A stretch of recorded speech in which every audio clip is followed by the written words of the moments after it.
What's going on, everybody? My name is Gary. Welcome back to another Obsessed Auto Review, the place to be if you love cars. This G-Wagon does not need an introduction. We're looking at a 2015 G63 AMG, top of the top. Actually, you can get a G65, but this is just as good. Now, before I continue on with this review, big thank you to our friend Emad at House of Cars, Barlow Trail of Calgary, Alberta, for letting us borrow this vehicle. They just don't let anybody borrow this vehicle. We feel very lucky, very special, and we're really grateful for having access to this vehicle. If you're looking at this one or anything else on their website, the link is in the description below. Be sure to hit them up with whatever vehicle needs you need. They are resourceful people as they let us borrow this. So let's get going with this G-Wagon. Initially made for military transportation in the 70s, people love this thing. They made a public version of the G-Wagon in 1979, and you can see it looks like it probably came out of 1979 by the way it's boxed up. People love this design. Matter of fact, even the all-new second generation that came out in 2018 still looks exactly the same with minor refreshments done all around the vehicle, the interior. Now, what's special about this G-Wagon? We're looking at a 5.5 liter, over 500 horsepower, over 500 and something pound-feet of torque. I'll tell you those numbers later once we're on the engine. Just looking at this thing though, it gets me mesmerized. Now, before I wet my pants, how about we really start this review?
Jumping right in to the front end. This is a beautiful shade of matte black paint. It definitely makes this unique much more because most of the times you see a lot of white wagons or glossy black wagons, but the matte black, beautiful. Iconic, legendary, historic. Looking at this makes me feel emotional. That's how beautiful they look. Now, looking at the LEDs themselves, you have a LED daytime running light, 5 individual projectors, just beautiful, separated. You had your circular Jeep looking, but we all know that Jeep wanted to look like a G-Wagon, obviously. You have HID headlights, auto leveling, go up and down. You have functional vents. I would not expect fake vents in a $150,000 vehicle, and I'm glad we don't have any. Functional.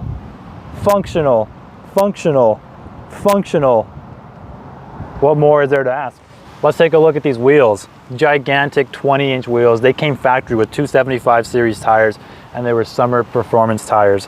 Take a look at the massive brake caliper right behind here. Gigantic rotors. Those rotors are 13 inches. That's a lot for a rotor. Moving on to the side, you have these very nice fender flares. They come right out. Very classic, traditional look. It's everything that I like. This thing looks massive on the outside, and it actually is. It gives you just a little under 8 inches of ground clearance, has a 112-inch wheelbase, but it's surprisingly a little bit tight on the interior. We'll take a look at that later. Let's move on to the side. So your side mirror caps, amazing matte black paint job, body colored. Your turn signals, they have a very unique individually vertical stacked LED light. They're not that typical strip that you see in most cars, which is a little boring. This has its own unique flair by individually lighting them up one by one, which I love. Now, coming onto the side, just look at how tall this thing is. Standing straight, 6'1", and this thing is still taller, which is great. We'll see the interior room. You have the running boards coming right along.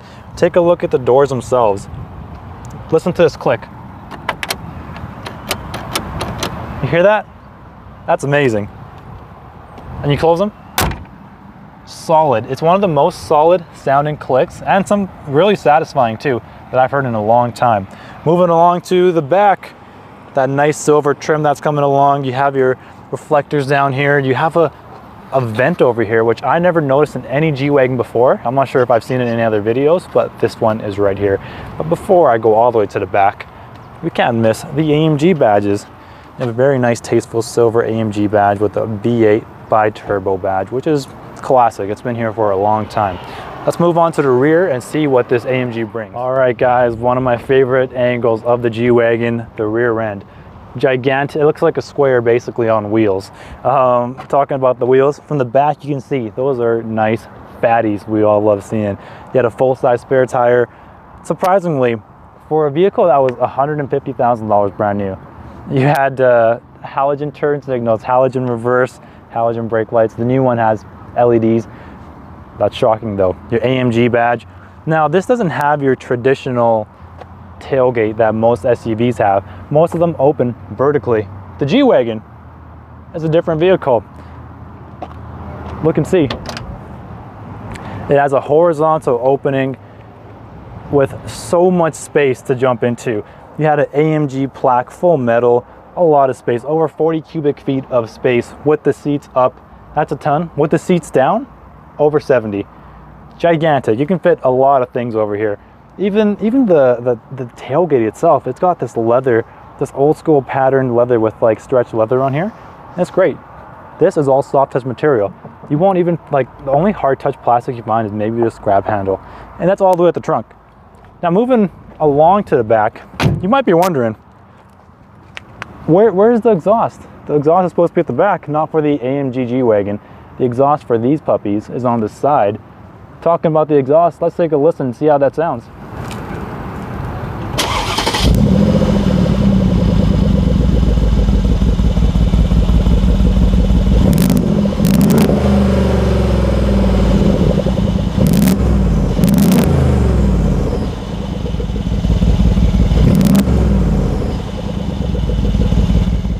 Look at this beauty of an engine. First of all, we all know that real AMG engines are handcrafted, and the technician that crafts them leaves their signature stamped at the top. Valve cover itself, I'm not a fan of plastic valve covers, but this is the G-Wagon, a G63. I'm okay with it. Big thank you to Kevin. I can't pronounce your last name, sir, but good job on building this engine. We're proud of you. Now take a look at this beast itself. This G-Wagon, the G63, was powered by a 5.5 liter twin turbo V8, made 536 horsepower and 560 pound-feet of torque, all made it to a 7-speed automatic transmission. Now this thing did 0 to 60 in 5.3 seconds. Now something that's over 5,600 pounds, that is stupid fast. Now if you really want to know the fuel economy numbers, I think if you can buy a G-Wagon, you don't have to worry about fuel economy. But if you really want to know, it does 20 liters per 100 kilometers in the city and 16 on the highway. Not the best numbers at all. Obviously, this is no fuel efficient beast, but beasts aren't supposed to be fuel efficient yet. I know electric cars are proving that wrong. This thing could even tow up to 7,000 pounds, which is once again incredible. I've never seen a G-Wagon tow anything, but hey, that could change. If you do want to tow with your G-Wagon, you definitely can. We've listened to the exhaust, we've checked the engine. Let's go inside and see what we got. Ladies and gentlemen, one of the best interiors you could be in if you're a short person. Watch me struggle get into this. 6'1". Grab handle, nice to have. Very high off the ground. Now taking a look at this solid sounding door, which we all love. Now, as gigantic as this thing looks from the outside, it's very cramped inside. Surprisingly, it's very narrow. If I do a full stretch, I would run out of room. I can't even do my full wingspan in here. Not that you can in other vehicles, I'm just saying. Now, I'm sitting pretty comfortably. I gotta remove this cup holder on the side for my legs not to get moved around. But overall, lots of room, lots of headroom. Full Alcantara headliner, by the way. Now, let's start off with the door. We had that solid sounding door. We have your 12-way adjustable seats for your front driver's and passenger side. You had 3 different positions for your driver memory. Window switch, lock switch, classic leather, that stretch leather that we see on the back tailgate. It's the same thing over here. Genuine stitching across, soft touch, soft touch. Even down here, soft touch. You have a 12-speaker Harman Kardon sound system that was standard from the AMG factory. Nice grab handle, storage cubby. The brown leather here matches the black interior really well. I'm glad that with the matte black paint job, this is a brown on black interior. Looks fantastic. Now, the dash, look at this. Usually your dashboard, you have a lot of space. My entire palm fits up there. Crazy, right? You have your grab handle with your authentic stitching, your glove box, a little mini cup holder. Look how cute these are for your little baby Diet Coke cans. Lined with felt, not damped, but overall, decent amount of space in here. Let's move along to the center. Now, could you imagine paying $150,000 for a vehicle that had a 7-inch display that did not have Android Auto or Apple CarPlay? Crazy, right? You had your reverse camera, obviously. You had your navigation. But other than that, and it looks very tiny. The new one, once again, much better. It's sorted out. You have that double tablet display. But moving on to the lower portion of the center console here, you have your 3 different selections for your diff lock. It's off-road, you can do it, right? Moving on to the lower portion. This right here, it's the old Mercedes center stack. It's not something I'm a big fan of. You had your typical numbers here, power button, radio controls. You had heated seats, cooled seats, standard from the factory, but no massaging seats. They were around back then. I don't know why this one didn't have it. That's an unfortunate thing. You had a heated steering wheel. You had your dials, hashtag save the knobs. I gotta say it. Dial selector for your dual zone automatic climate control. Your shifter. Look at this. This is classic. It's so small, but it is electronic. Works well with that 7-speed automatic. You have a couple empty switches here. It's some packages that you don't get. You're gonna have empty switches, right? You had your center control knob here that controls your navigation, your menus, whatever you want. Center armrest, decent amount of space. Once again, maybe like my hand width in depth. That's how much you can fit in. Not the biggest amount. Let's take a look at these seats. These are designo styled seats. Same with the carpet. We have some B-roll footage of that. Authentic stitching, bolsters coming out really nice, full premium leather along the headrest, anything you could think of. It has everything. It even has these controls over here. I'm not sure if you can see them, but we'll get some B-roll of that for sure. But you can adjust, you can hear that, a little hissing sound. It decreases the bolsters, increases them any way you want.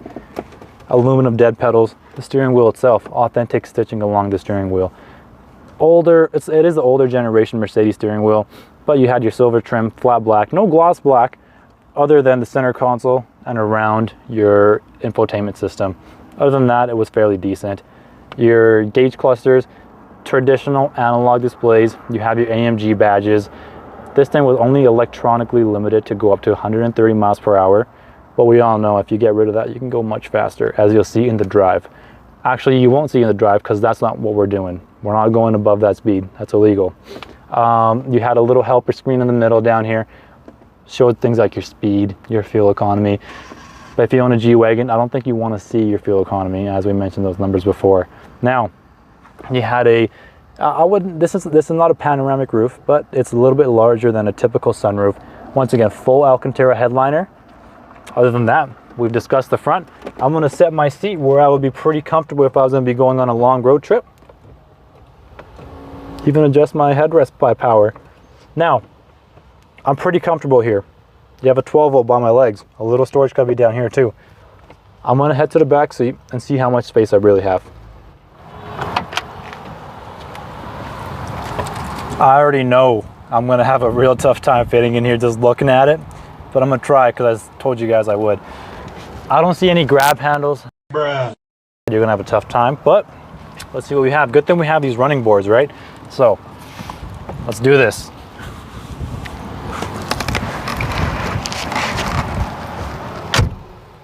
You know what? That wasn't too bad. Back to business. I thought this was going to be fairly cramped for me back here. I'm fairly comfortable up front. Now moving on to the back, look at the knee room I have. At least 2 to 3 inches. Can move my legs around. Feet are a little under the seat, but it's not that tight because these seats are on a raised platform, so they sit up higher. Headroom wise, so normally 2 to 3 inches up top. Now you have heated seats on the back. The door panels themselves, that very nice. It's pretty much the exact same. You have authentic stitching, the leather on the door panels.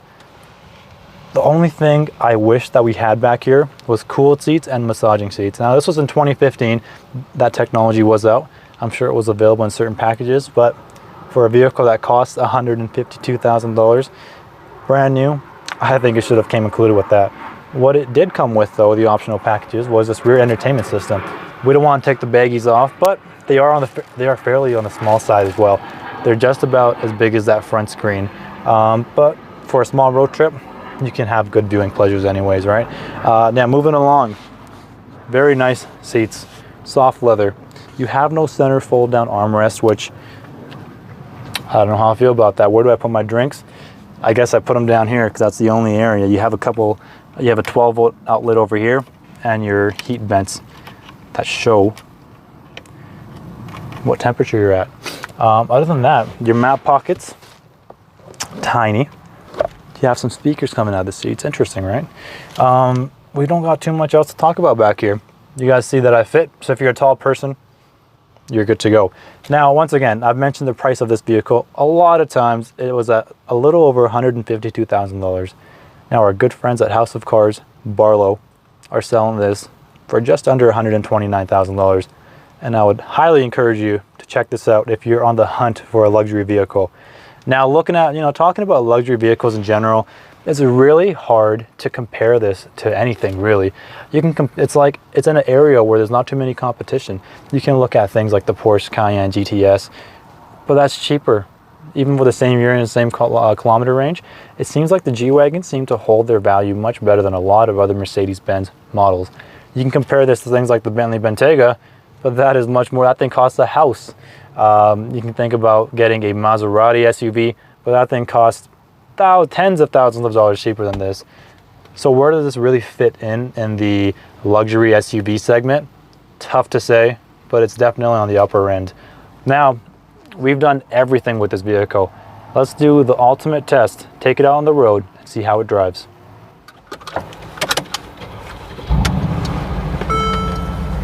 All right, everybody, time to start this drive. Really excited. You heard that V8 rumble. Let's take this out on the road and see what it can do. Once again, don't forget to say thank you to our good friend Emad once again for letting us borrow this beast of a vehicle to do a review on. You know where you could find it. The link is in the description below.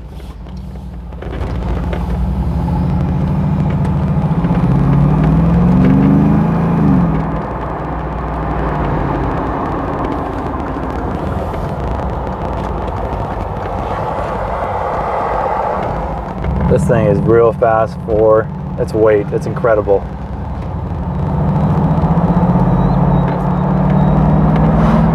We don't have too many open roads right now, but once we do, we'll show you what this thing could do. Holy shit! God, that was amazing. I hope you guys heard that V8 rumble. That thing put me right back into my seat.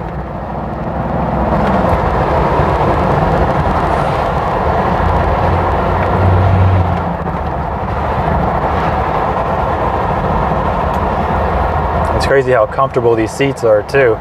Those bowstrings comes out, design those seats, awesome.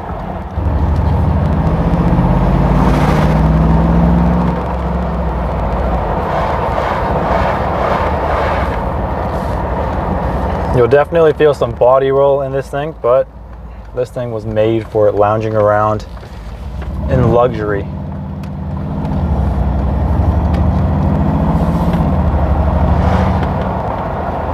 All right, so we're heading back to the dealership now. Once again, we want to say a big thank you to our good friend that let us borrow this. You know where to find this vehicle. We had so much fun making this video. It was awesome. Hope you enjoyed the review. Subscribe, like, comment below what you want to see next, and we will see you next time. Have a great one. Peace. A little behind the scenes of the vehicle coming back inside.